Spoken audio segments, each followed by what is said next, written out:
There we go. Now it's working. Technology has been very strange, but that's normal for Mercury retrograde. How long are we still in retrograde? Another couple of weeks? What is it? It'll be the spring equinox. Ah, Mm-hmm. yes, right around the Ides of March. Yes, exactly. March 20th, give or take, is when it ends.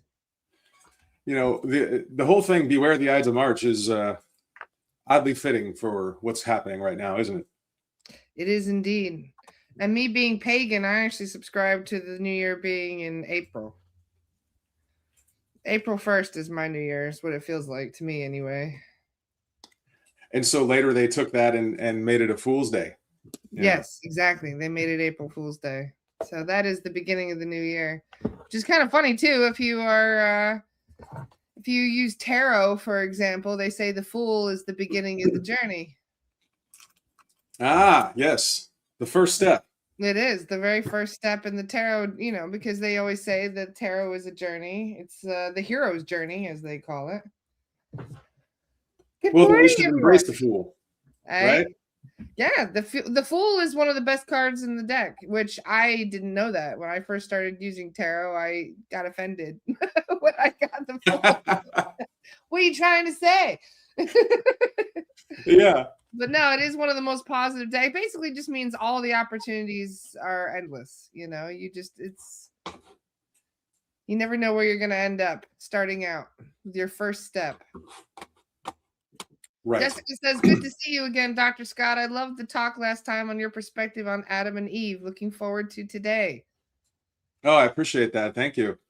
I was thinking, since there's so many new people around, I might just need to back up a minute and give everyone the 101, Well, Dr. Scott and I have been meeting for about 2 years now, having all of our interesting chats about faith and about religion and about history, and there's just so much to unpack. It's it's kind of endless, isn't it? There is a lot to unpack. And right now I'm trying to unpack all my tabs. I have like 50 windows open, and I'm like, wait, where's the one I have the same problem, yes. I always have a whole line of tabs at the top. Yep. Here it is. Haha, found it. Okay. Well, anyway, yes, I'm Dr. Scott. And no one has to call me doctor. You can just call me Scott. So I'm not one of those. But a long time ago, when I was being raised, I was like Lara. I think we share that, in that we were sort of both raised in the Christian tradition. And at least in my case, over time, it wasn't that I was questioning so much Christianity as much as how it was taught and how it was indoctrinated into people that didn't sit right with me. And so I was the guy in 7th grade raising his hand, asking about Genesis 6, which is the verse about the sons of God coming into the daughters of men, and bearing giant children who would wreak a havoc on the earth. I was the one asking questions about what I thought there was only one son of God. How come we're getting sons plural? And they would just give me detention, right? You're not allowed to ask complicated questions about religion. I get paddled. I was paddled every time I refused to do something, or if I refused to play by their game. So yeah. Was it actually corporal punishment for you? Did they actually take the paddle paddled? They had a big wooden paddle about this big, about that thick, and whenever I got called down to the headmaster's office, they would make me bend over the desk, and I would have to receive between 5 and 10 whoopings. And then after that, they would make you sit down in the office and pray to Jesus and accept Jesus into your heart. That's what born again Christians do. They believe that you call Jesus into your heart and give him. I probably signed a dark contract doing it with them. So it really wasn't Jesus that was whooping children back in the day. Or even now, I mean, there's still corporal punishment. It's still legal. You're allowed to beat children in school if you have the parents' consent. That has not changed. Wow. So Was I this? will never forget it. It was a core memory the very first time they did it. In fact, the headmaster asked me if I had anything in my back pockets, and I said, no, why? And he goes, good, I wouldn't want to break anything. Oh And I man. immediately started crying. I was like maybe 7 years old when it happened. I'll never forget it. One of my core memories. Was this in sequence? They would first paddle you, and then Yes. you had to accept Jesus into your heart. This was in Yes. sequence. Yes. Wow. Yep. Every time it was like that. So it was like trauma enforcement.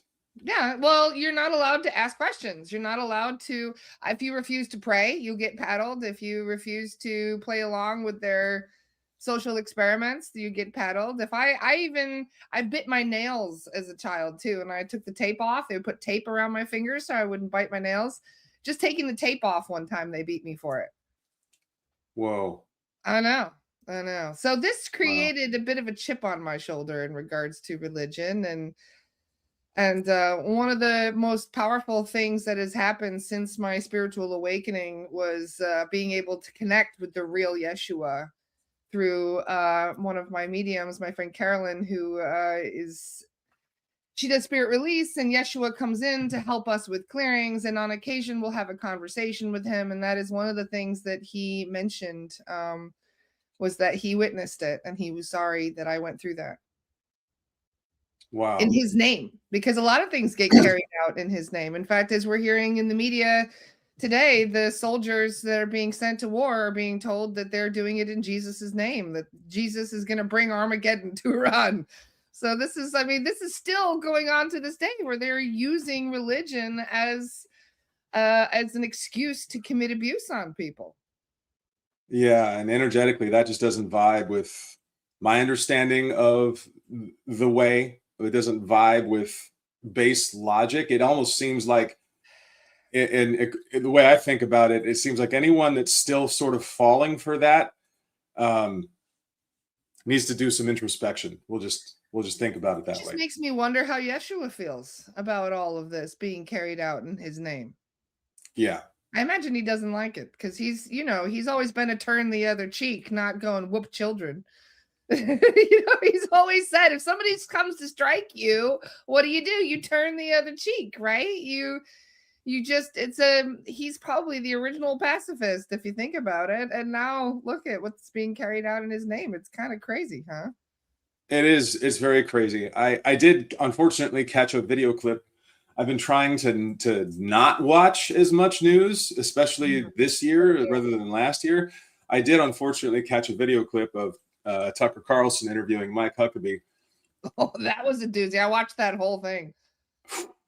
I guess it was near the end where Tucker was pressing Mike on what the grand vision is here, and it was sort of let out that, oh well, Israel should just have everything between the Nile and the Euphrates, right? Just have it, and that was just, they're welcome to it. He said, yeah, they're welcome to take it. No, they're not. There's a few people that might disagree with that. Yeah. If they were welcome to it, there'd be no war. There'd be no issue, right? No, of course not. So don't we have religion separate from state? I thought that was one of the original things that the forefathers were really pushing for was freedom of religion and separation of religion and state. So you don't have religious zealots using our government as their strong arm. And here we are.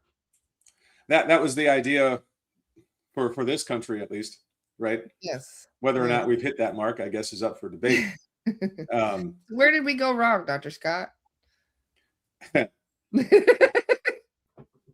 we have to go all the way back to the Garden of Eden already?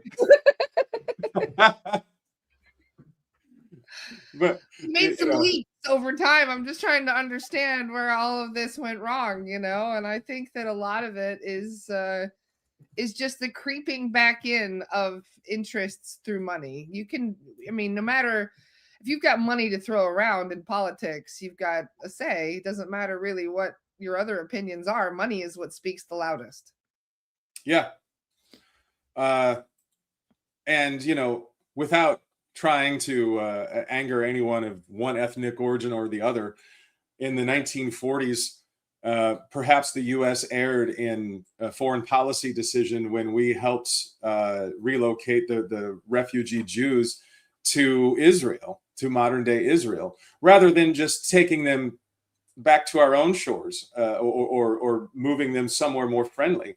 You know, perhaps that was a foreign policy blunder that we've been paying for ever since. I will just say that, because, you know, if you want to talk about what is one thing that is causing all this, well, there was that issue in the 40s. You know, we can go back further. Some people say we've even been dealing with the death cult for the last 6,000 years or so, give or take. I think it's gotten more prevalent over the last 2,000, and especially with the creation of different churches, different establishments that have a very vested interest in keeping humans ignorant of their past, of their history, of their power that they possess. You know, it's great that you mentioned that, because along with the 101 that I wanted to give today was this idea of humans have a sort of divine power, a divine kingdom within. Luke chapter 17 in the Bible says that the kingdom of God is within. Yet this, I guess seminary schools will do backflips over themselves to try and explain this away. Because weren't you just paddled in school, Lara? Because God suddenly was outside of you and you had to bring him back, right? They paddled you until you brought him back. Well, what if you had just said, he's already within, guys, I'm good. You know, you probably as a born again, you're only really supposed to have to do it once. You do it once. You invite Jesus into your heart once. That was what I was taught. I don't know if anybody else from a born again Christian background was taught differently, but they always said you just bring Jesus into your heart once, and he's always there. You know, and even if you sin again, your sins will be forgiven because he died on the cross for all of us. And as long as you repent, you all sins are forgiven. So what was it George Carlin that used to say? I'd rather just go steal the bike and beg for forgiveness afterward. Yeah. Because I mean, if it's already forgiven, I can do whatever I want, and then I could just say sorry afterward. Yep. And then there's that sort of oddly fitting Family Guy scene, you know, where this jihadi is about to get mowed down for bombing a bunch of people. And just before he gets mowed down, he's like, I accept Jesus Christ, my Lord and Savior. And then he gets mowed down and he appears at the pearly gates and he's like, yes, you know, like, you know, we have these sort of absurd notions that you can just use Jesus's name, even though it wasn't his name, as a password to get into the pearly gates. You know, it's like a password. You just say Jesus. And it just opens. You have to. Don't the Catholics have to pay for that? Say that again. The Catholics have to pay money for that. Well, you know, they have to raise you money. Out of purgatory for that. You break any rules, you got to pay. I forget what it's actually called, but you actually have to. Your parents, your loved ones, other people come and pay for you in order to kind of get you out of purgatory if you were naughty in life. Yeah. Yep. Yes. But Daisy all said, of these why things did he have to die on the cross? Why was that part of the plan?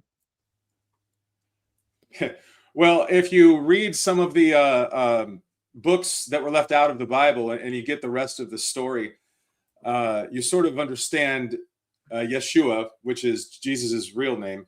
I'll call him Yeshua for our purposes today. He traveled all around. He grew up. How he grew up, you know, in the Bible, he gets to a young, tender age, and then he just sort of disappears for like 20 years.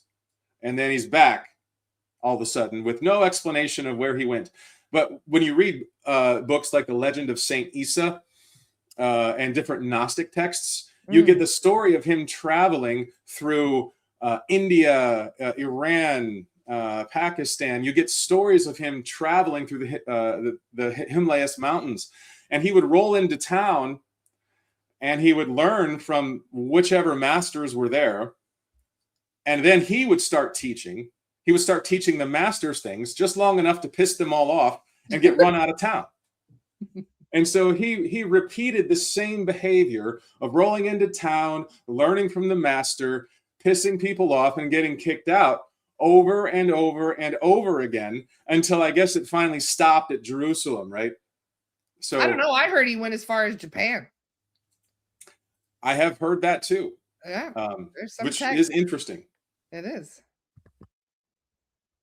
Excuse me, I had to cough. Yes. Anyway, so you do wonder where all of these different stories come from. Yeah.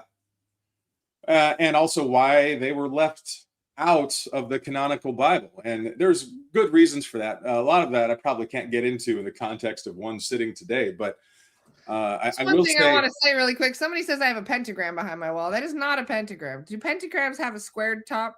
No. It's just something on my wall that was here when I moved in. And yet there's always one troll in the comments every day going, Laura has a pentagram. It's not a pentagram. It doesn't even look like a pentagram.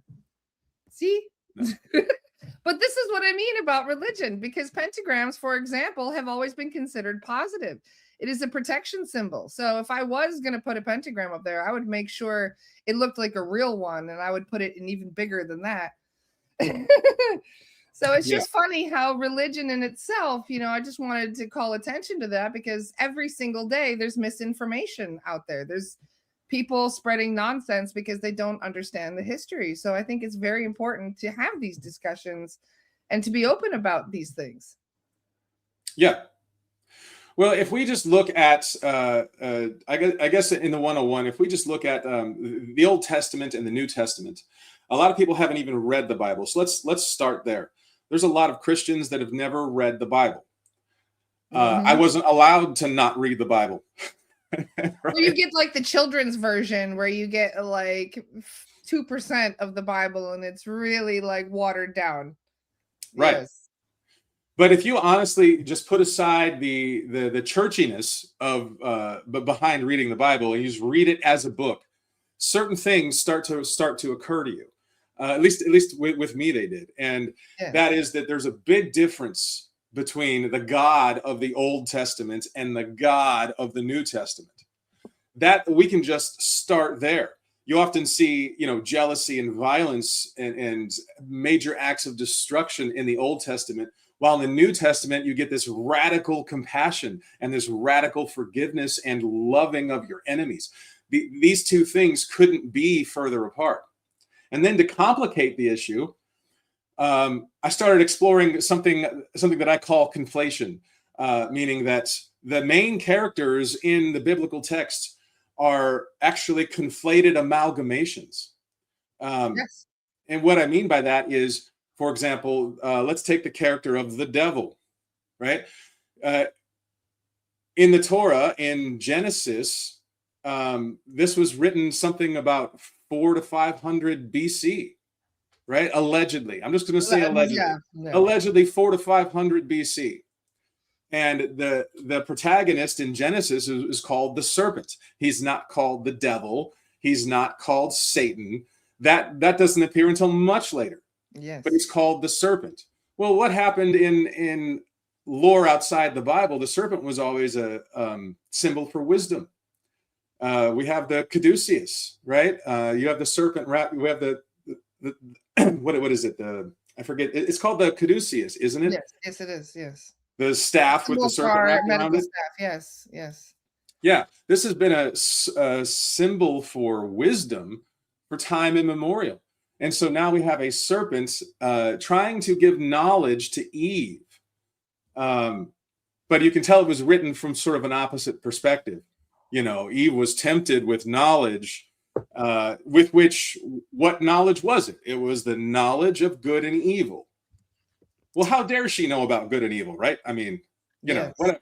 So she takes the knowledge, and then God gets pissed off, comes back, and kicks everybody out of the garden. That sets everything in motion. Allegedly, that sets everything in motion. And that story never set right with me because I could never understand the motivation for humans not needing to have knowledge. Yes. So this character of the serpent later in Job, which is a book written much later, and then later again in Isaiah, and later again in Revelation, after Genesis, when they called him the serpent, they call him Satan in Isaiah and in Job, and then they call him Satan in Job. They call him Lucifer in Isaiah, And then in Revelation, at the end of the whole darn book in the New Testament, they combine all of these into one. Mm-hmm. But Revelation wasn't written until about 500 to 600 years later than Genesis. So these characters were never conflated originally. They were all separate characters. And they were created at different time periods too. For what most people consider to be the modern day Satan, which is the Baphomet. You know, the Baphomet was actually created during the time they were persecuting the Knights Templars. I was really disturbed to find that out, being that I was killed as a Knights Templar. I died at Montségur in France defending our stronghold. And they created the Baphomet. That was a made-up boogeyman that they created in order to persecute the Knights Templar. They said that that is who we were worshiping. That's horse shit. It was completely made up. And yet they used, oh yeah, this is the monster that they're all, you know, praying to. This is the God that they all pray to. That was all made up. It was just made up by the Catholic Church to be able to persecute us and take our wealth. Yeah. They were great at smear campaigns. And they're still using back in the day. In fact, this Baal, you know, because everybody's talking about Baal right now, because about 3 weeks ago, Iran burned an effigy of Baal during this big public protest. And apparently, Israel considered that to be a declaration of war, which I find very interesting. And then we find out this dates back to Babylon. This is like Babylonian shit that they're bringing up, that they're trying to stir up drama with. Because Baal dates all the way back to Babylon. And the Sumerian texts and all of this. It's true. And actually in Babylon, you get one of the mentions of Satan, which again, at the time it was written, was a different character than the serpent. So you get Satan, which likely references a human king, the human king of Babylon, Nebuchadnezzar II. And they called him the morning star, right? I've always found that really fascinating too, because the whole falling from the heavens scenario, to me, I think of it as falling from high frequency. I think of it that way too. If their frequency is very, very high, they can't really interact. You know, we talked about Earth and how there was this major battle between light and darkness. They talked about this during the Atlantean period as well. How there was a battle of light and darkness temporarily won. It pushed out the light, and Earth became their domain. This is part of our galactic Akashic records. You know, that Pleiadians and stuff, that is part of their historical belief. And so when all of this happened, when all the frequencies here on Earth were drastically lowered, it pushed a lot of light beings out because they weren't able to access things with such a low frequency. So as part of as I was taught, they had certain beings of light that artificially lowered their frequency to be able to access Earth again. That's what it means by falling from heaven. You're falling down in frequency. Because if you're in 7D and all the drama is happening in 3D, you have to lower your frequency to be able to interact with this low frequency. Falling from heaven is not as painful as surviving the impact, right? Yes, exactly. But yes, you're exactly right. It's a metaphor for the lowering of a frequency. I'm totally with that. I get that. And but I guess as above, so below, we are even finding that there are, I don't know if you were around for my conversation last week for this, but I had a conversation with an Archon. It came in during one of our mediums. It's a long story what happened, but it was an imposter that came in, and that's what we found out. And it was pretty shocking, I must say. How did it go? I felt sick. I actually threw up after the conversation. Wow. Because it lowered my frequency so much just talking to it. It was creepy, I must admit. It was very, very creepy. And for those that are wondering, the Archons are sort of in Gnostic lore, the ones in charge of this universe, the ones tasked with keeping us here. Yes. Yes, they are. And they're still doing that. Yes. Yeah. So they are very real, unfortunately. And I asked the guides about it, and they said, well, as above, so below. As you go up in frequency, and you gain more and more power and ability, you can do the opposite. You can go down the ladder and gain more power and ability through being on the dark side. So as above, so below. That is really a thing. And these are the beings that our cabal who controls this planet worship. And they even work with reptilians. We were finding a bunch of creepy white Dracos everywhere, these royal white Dracos, and that's who it was working with. That's how we caught it in the first place. Because it was trying to be somebody else. It was pretending to be someone else. And we caught it out, and I confronted it, and sure enough, I found out what it was. I would recommend, to say the least. And I felt very sick from the conversation. It made me feel so nauseous. I mean, it was bad. It was a very uncomfortable conversation. But at the same time, I feel empowered by the fact that I didn't get scared. I just was like, who do you think you are? Like, fuck off. That's what I told it, basically. Because, right. I mean, they can only operate under the cover of darkness and ignorance. And if you are really good at catching imposters, which we are excellent at catching imposters, they don't have as much power because they can't manipulate and trick you. No. So that's where they work. They work in the manipulation and the trickery and the deception. And if you're really, really careful and you know how to spot certain things, you can lie, but you can't fake a vibration. You can't fake how you feel when you talk to someone. And that's what betrayed it. And you might be on track to locating an Archon if you understand the works of their minions, and all the word games and imagery that they project constantly. I would recommend anyone read The Secret Gospel of John, which was left out of the Bible for obvious reasons, but you can get a good backstory on the Archons there if you want to understand who they are and how they came into being and what their goal is. Secret Gospel of John is a great read. Yes, it is. But this idea of conflating characters in the Bible, I think, has sort of wrecked a lot of what we understand about Christianity, because just with the example of the devil, we have the serpent in Genesis, we have we have Lucifer in Isaiah, we have Satan in Job. And all of these were three separate beings with three separate motivations. And then when we get to Revelation, everything just kind of like combines into one. Yeah. And so this is why our parents and our Sunday school teachers have taught us that it was the devil that tempted Eve. No, it was the serpent, which was a vastly different character, right? Maybe he was a reptilian. Yeah. You could call them perhaps Enki and Enlil. You could call them a lot of different names. You could call them, non-dimensional being or interdimensional beings, whatever you want to say. Pounds, really. There's also a theory that they were sort of like Atlantean holdovers, maybe not on the good side, right? Trying to create a new civilization again or something. I don't know. But the idea that it was some guy holding a pitchfork, the forked tongue tempting Eve with knowledge. Well, what did we do with the knowledge? And why can't humans have knowledge, and why were they punished for it? So the whole Eden story. There's a great book by Paul Wallace called Escaping from Eden. I highly recommend it. But we do have to kind of escape from this idea that it's the woman's fault that we had sin in the first place. And that it's our own arrogance that we sought knowledge that we shouldn't have had. Well, that's what humans do. That's what we were designed to do. We were designed to seek this knowledge, right?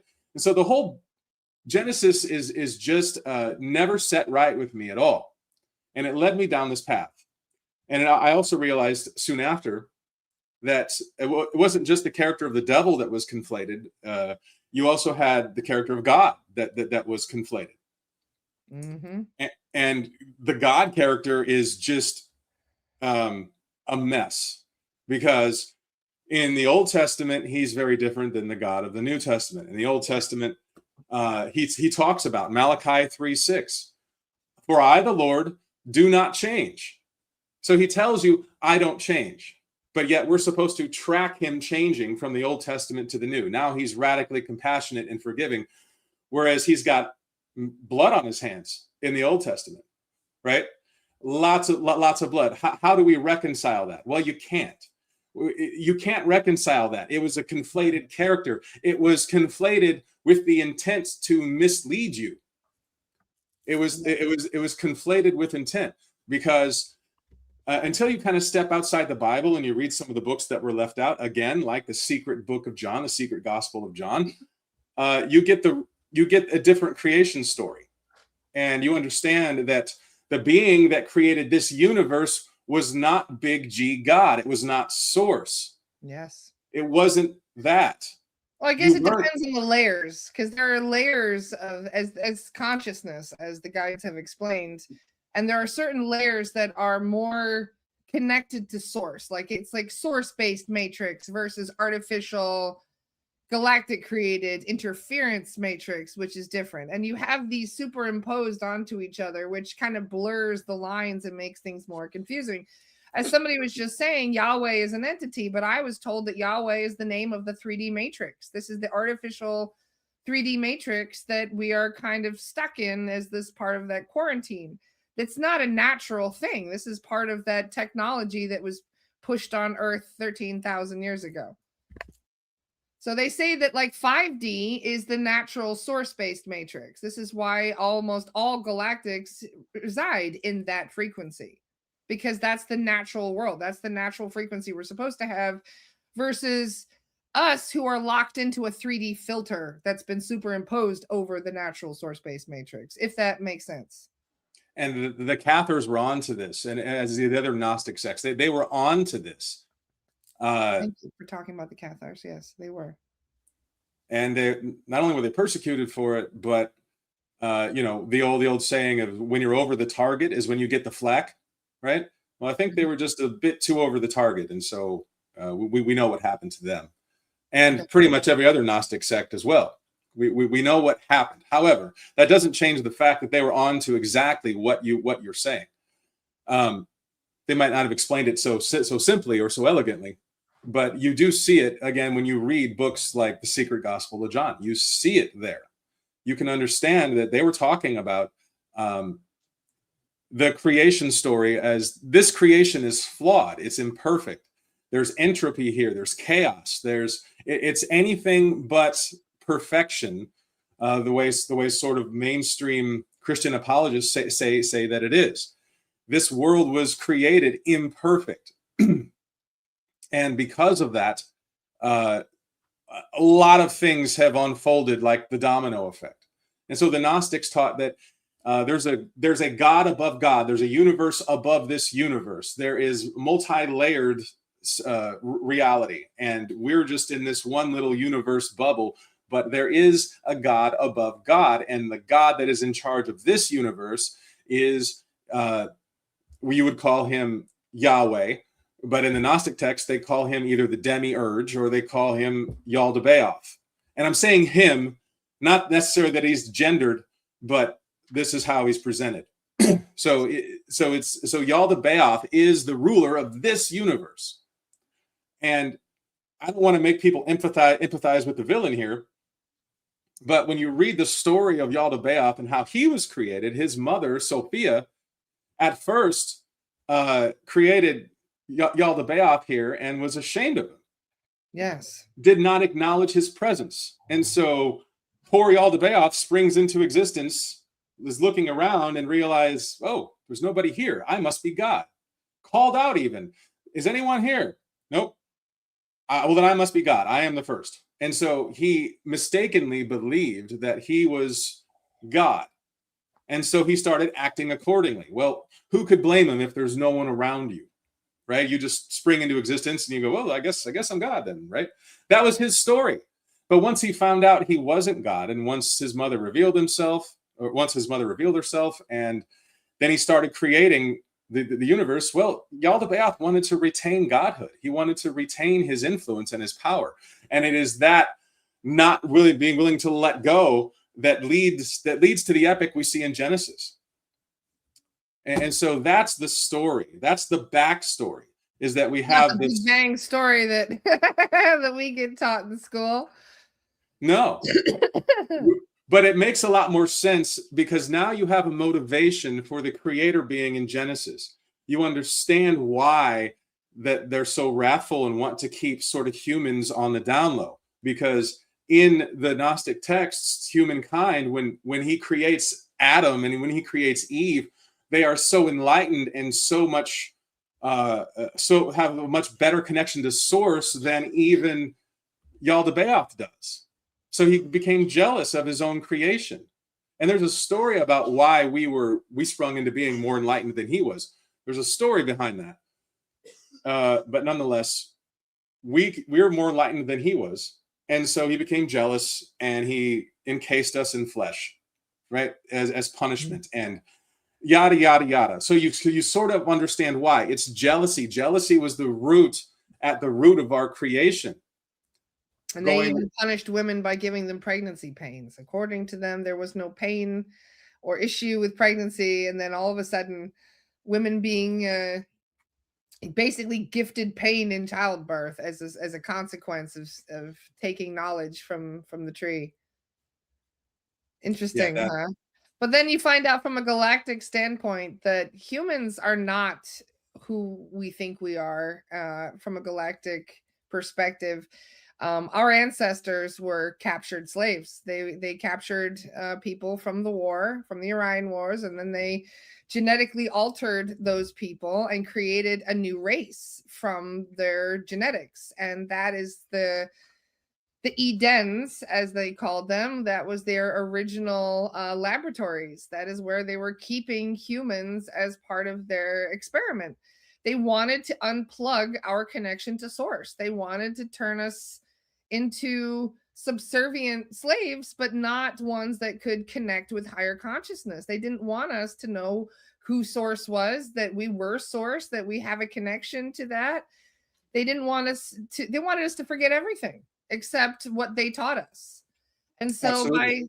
by unplugging our DNA, by basically, turning a lot of our genetics dormant, they were able to basically GMO us into a shorter lifestyle, to less abilities, and to basically shut out. It's almost like a laptop with a broken Wi-Fi. We lose that connection to consciousness, and therefore we stay ignorant.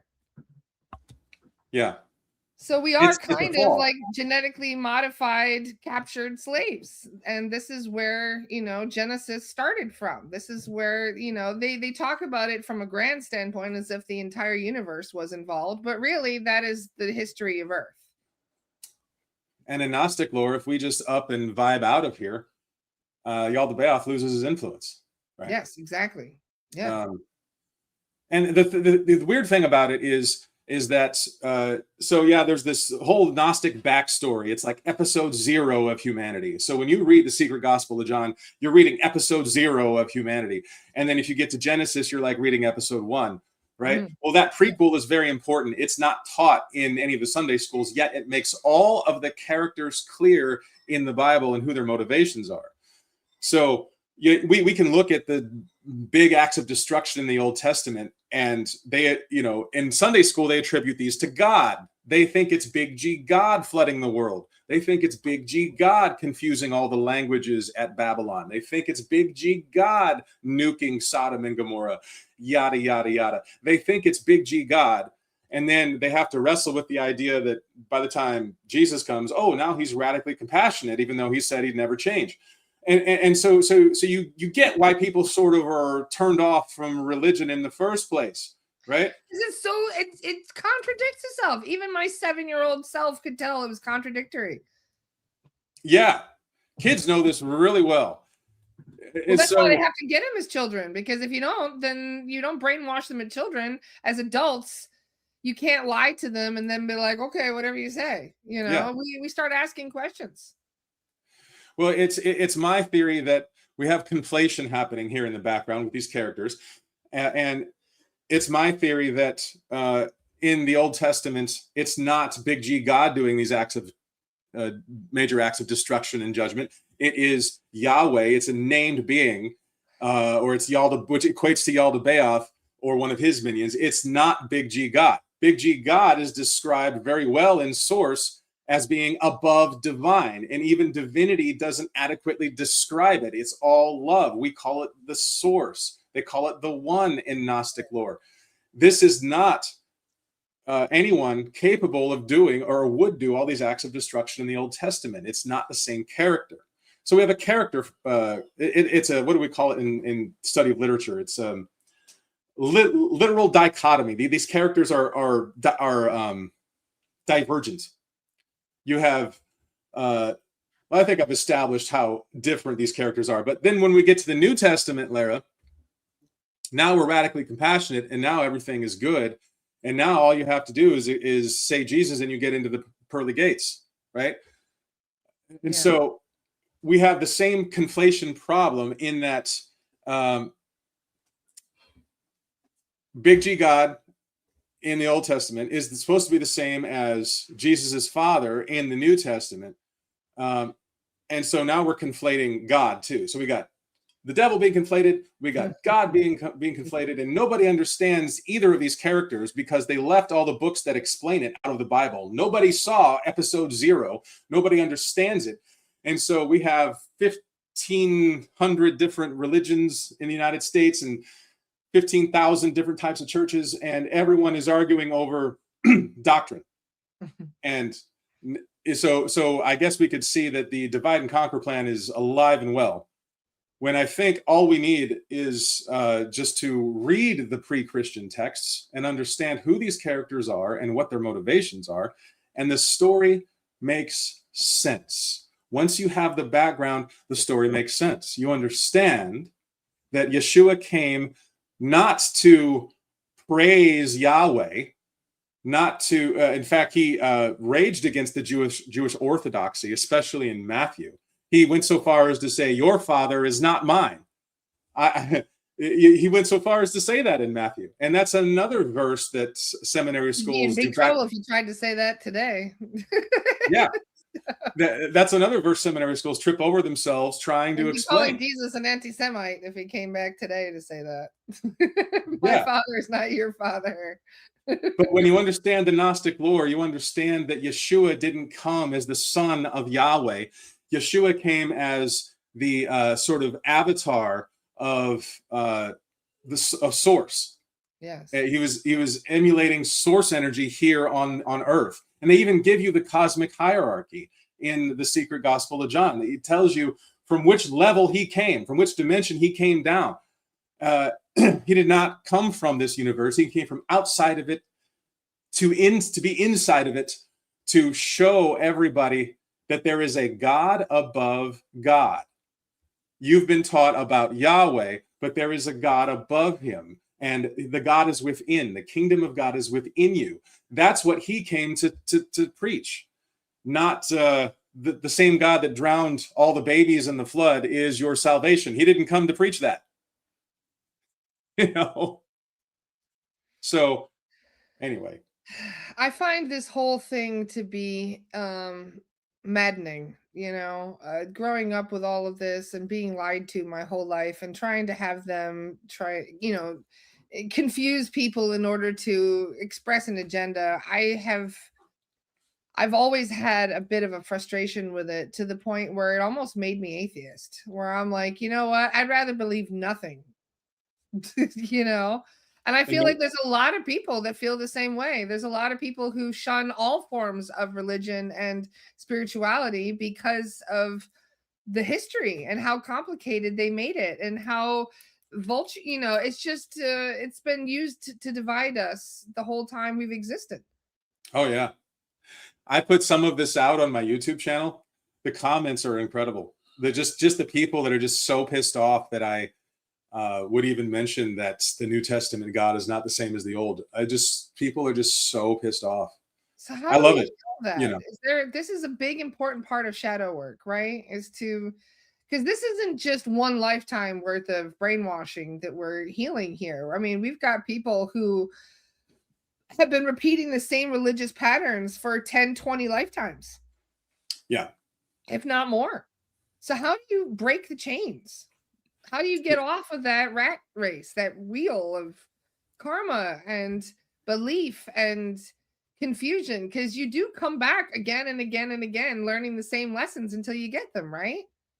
Absolutely. And we're both fans of Dolores Cannon. We know full well that reincarnation is one of the tenets of existence. And Dolores would say, you're going to repeat ad nauseum. You're going to repeat for infinity until you learn your lessons. Right. And I guess that's good. And that's bad, depending upon how long you want things to take. One of those people. Well, you probably aren't one of these people listening to this conversation right now, because a lot of people would be like, shut this off immediately if we start going against the grain, going against what they believe. A lot of people just shut down. They don't want to hear it. So how do you plant seeds in that regard?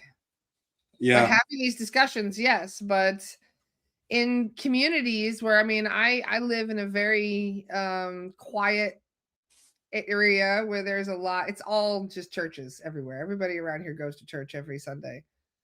So you do wonder, like, where do you start creating a new paradigm in all of this? Well, I think you're doing it with your audience. You're doing it, Lara. And through you, all these threads are being woven, and star seeds are finding each other, and the real knowledge now has a chance to come out. Because just because it's been one way for thousands of years doesn't mean it always has to be that way. I know we're both parents. I haven't taught my kids the same way that I was taught. I haven't dumped them into a Christian school and had that indoctrinated into their heads, as I'm sure you haven't either.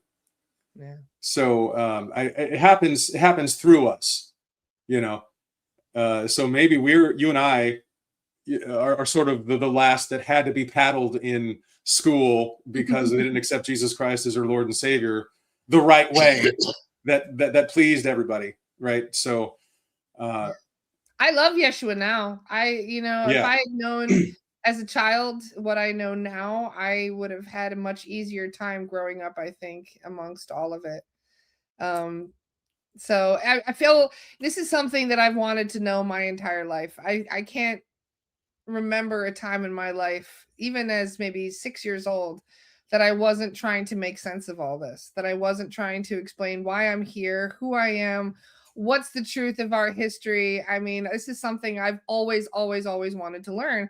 And then I go back into my own Akashic record and I start learning about these past lives, and I find out that I was a Cathar twice.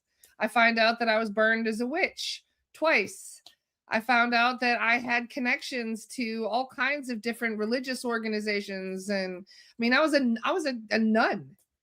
There were so many things in my history that revolved around religion. It made sense for me to be born into it in this lifetime in order to get a taste of what I've had in previous incarnations. And most of it revolved around persecution. Yeah. Almost all of it is trying to get the boot off of our neck, so to speak. If humans didn't have religion to persecute one another over, what would we have? Yeah. I'm sure we'd find something, but that would take a whole lot of it off the table. So this whole idea that we have to be raised in a certain way or do things in a certain way to find the kingdom within is ludicrous. And Yeshua taught that. Yeshua taught the kingdom of God was within. He taught that to his disciples. He did a lot of other things that aren't even mentioned in the Bible with his disciples. A lot of things folks would call witchy or pagan. Yeshua did them with his disciples. Again, these are all covered in the Gnostic texts, things that Rome left out at the Council of Nicaea.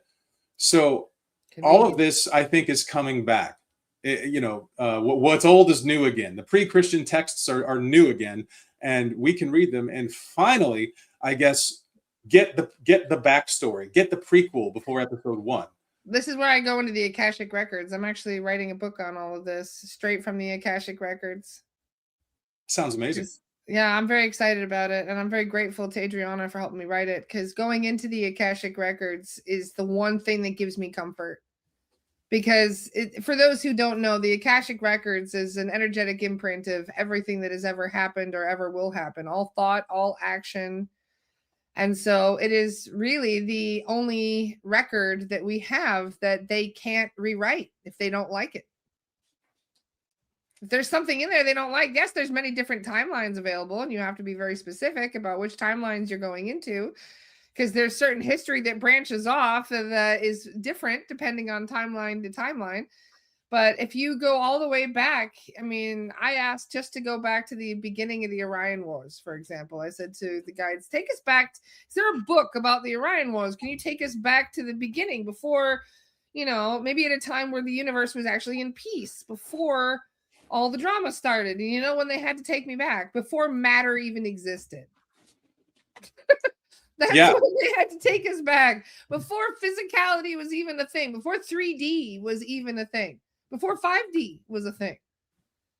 And apparently there was a whole race of beings, of light beings, that came together to create physical matter, to create it at a lower density so they could create their own existence, to create everything that goes along with it. And so these creator beings, they didn't have a specific rhyme or reason. They just wanted to create life and to see what life would do with those opportunities. I've heard it described very similarly from a couple different places. One thing I would add would be that the creator beings created many, not just this, but they created many different versions. And there's usually a game rule assigned to most realms that they created. And I guess the game rule for this level of existence was like polarity or something. Yes. Duality. Well, I mean, and yin and yang. I love that mug. Lara has that on most of the time I'm on. Yeah, whenever Dr. Scott's on, I have to make sure I have my mug. Because it's true, though, because we are learning about perspective through duality. Yeah. And we're sort of recovering part of ourselves by looking into the Akashic records and understanding the duality. So just because things seem so dark at times, many times in our history, even now, we know that just because there is dark, there is going to be an equal or opposite form of light that comes. And I find that very hopeful. Yes, indeed. And as Brittany just said, also free will. Free will is a big part of this because, when I was learning about the Orion Wars and some of the awful things that were happening, whole planets being decimated down to the last living life forms on them. And that is pretty jarring to learn about. And you ask, where the hell was Source? That was one of my questions. Where the hell was Source when all this was happening?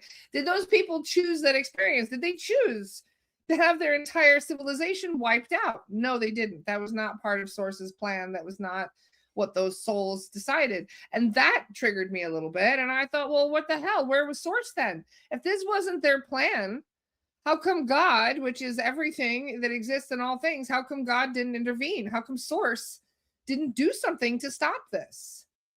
And the analogy they gave me was basically like when a mother gives birth to a child and they love that child. They raise that child with every ounce of love and consideration that they have. They teach that child everything that they possibly can. But through other means, which are outside of it's just how free will works, how duality works, that child ended up being corrupted and becoming a serial killer. So do you blame the parent who gave that child love, who nurtured that child, who took care of that child and tried to raise that child with love? Do you blame the parent? Did the parent do something wrong to create the child who ended up going completely left field, so to speak, gone a completely different direction than how that parent originally intended? We have free will. That's part of it. The child has free will. If that's what they're going to do with free will, then the parent doesn't really have much control. They brought it into existence, and what they do with that existence is up to them, not the parent. And that is how they explained it with Source. Source brought these beings into creation. It created everything, and those beings decided to walk away from Source. They said, you know what? I don't want to have that experience. I don't resonate with that. I don't like the way that you want things. So I'm going to do my own thing. Bye. If I could add to what you're saying, in Gnostic lore, we get this concept of storytelling, which is corroborated by Dolores Cannon, meaning souls leave Source originally to go and learn what existence is like so that it could come back to Source and share that experience with Source. So there's this storytelling arc which in a weird way also explains the serial killer dynamic. If Source were to intervene and prevent the creation of the serial killer, well, then there'd be no story to tell. And that's ultimately, that's what Source wants, is stories. And so we're all out here writing stories to eventually take back to Source. I'm not sure if I find that comforting. Sometimes I do, sometimes I don't. I'm but the same. Yeah. Because does it's like, sort of, where's the rhyme or reason to all of this? And they say, well, everything is God's plan because God wants to experience everything. So nothing happens outside of what God wants to experience because God wants to experience everything that could possibly be experienced. right. So right. And so we're here doing that. Want to experience, doing horrible things, even if that means to people who didn't choose to receive that horrible thing. It's just kind of how things unfold. And it's not really that somebody is to blame or that, something is, because Dolores would say nothing is, but good and evil is a matter of opinion and perspective. Like the reptilians might consider us to be evil. They might consider them to be the good guys and we're the bad guys. We're just, we're cattle that fight back. We're trying to steal their food by not being negative enough. Exactly. Exactly. How their perspective of it is completely the opposite of ours. But Source doesn't consider that to be wrong. It just considers it to be different. Yeah. That's what really pickled my brain with all of this, because I'm like, if everything happens for a reason, then nothing can happen outside of that reason. Exactly. And it also lends to the idea that there is no good or evil, really. There's just stories, And again, my human brain doesn't find that very comforting, but I guess, I guess sometimes it makes sense. Yeah. So we're all just trying to make do with what we've got, right? Trying to do the best with what we can. And I feel that no matter which side you find yourself on, there's always going to be something to learn. That's the good news. And so again, if any of your audience wants to have a really good read and maybe sort of help you adopt a good lens with which then to look at Christian doctrine, read The Secret Gospel of John. I cannot recommend that enough. It's free. You can read it online at gnosis.org. You can read it for free or go to your bookstore and pick it up. But it is a really good take on the creation of the universe. And it's written from the perspective of John, who is down on his luck after Jesus was crucified and had gone away. John's down on his luck, and his Jewish colleagues are doing a victory lap saying, oh, where's your leader? Your leader's dead. Ha, ha, ha, ha. So John was down on his luck. And then Yeshua appears to him and does this wonderful Q&A session where John just peppers him with questions, all the questions that we commonly ask ourselves, and Yeshua answers them all the way from the creation of Adam and Eve to why are we all here? How does reincarnation work? All of it. And so it's a really good book that then when you read it and you understand it and you sit with it, now Genesis makes a lot more sense. Really does. Certainly does. Aaron says, how do you know the universe was created? Because we're here, Aaron. Think about it. I mean, technically, that's the only, everything is work of faith, right? I have faith, my belief, what I consider to be truth. I consider my sources to be true. That is my faith. That is my belief. And people may believe that the Bible is their source of truth. That's not to say that it isn't. Even if I disagree completely, it's no matter where people find their resonance, I feel that you believe in it for a reason. That there is a lesson in it, and it might evolve. It might stay the same. It might change depending on new information being brought to it. But we're all just kind of formulating an opinion through that faith, through that trust that we have in whatever source we resonate with. Yeah. Yes, absolutely. I see too much design everywhere to think that the universe was anything but created. There's too much divine resonance and sound in architecture, in nature. There's just too much for me to think that we just happened randomly. I see architecture. I don't see randomness. Yes. I don't see randomness either. I think that everything is by design. And I often think of Dolores's tapestry room. You remember the tapestry room? Love the tapestry room. Love it. And for those who don't know what the tapestry room is, it's basically a room. I believe it might be in the Akashic records. I guess, perhaps, I don't know. Part of that whole, I guess, however you want to call it, design. But it's a room that you can go into when you're astral projecting and or under hypnosis, and you see. It's like the picture of human history, isn't it? It's like this massive tapestry that has no beginning and no end. It's just endless. I mean, it goes in all directions. It's this massive, massive portrait, I guess. And as you get close to it, you start to realize that the threads of the tapestry is us. It's our life. Yep. We I are think the it's in this threads book. in the tapestry. You can read that in this book, Convoluted Universe, Book 1. I believe it's in this book. And it's a wonderful read, Lara, as you know. And we're all interwoven into that tapestry because we are meant to influence each other, because we're all part of that, for lack of a better word, program. I think she accessed it. She had her clients access this room by taking them to what she called the Temple of Wisdom. And then it was a separate room within the Temple of Wisdom, the tapestry room. I believe that's how her clients could access it. And it is just as you're describing, a wonderful room of lifetimes represented as a tapestry, a beautiful cosmic tapestry of existence. And we're all of us like the silver threads, but if you look really close at the thread, it's your whole life being spelled through that thread. It's your whole.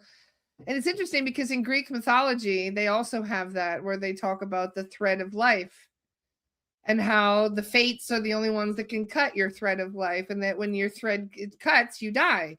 But then in spirituality, we find out that you do have a silver thread. This is the cord that tethers you from your physical body to your astral body, to your superconscious mind.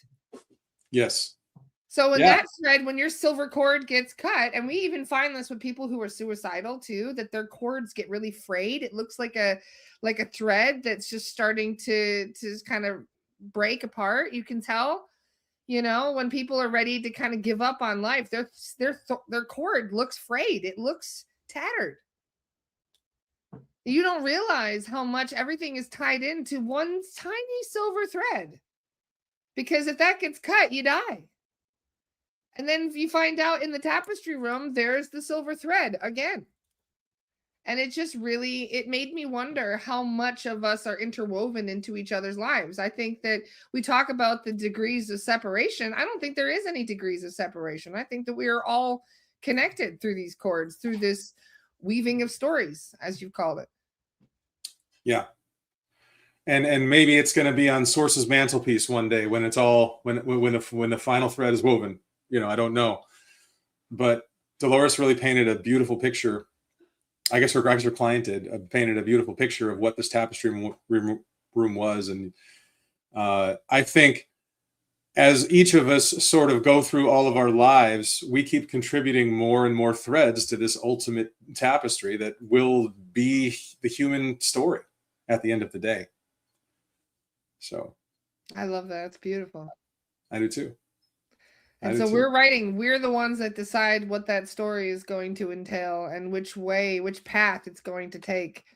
And so I feel the best way that we can do that is by loving one another, by hearing each other out, by being patient with those who are kind of lagging behind in understanding, and to just hold the light, as Yeshua would say.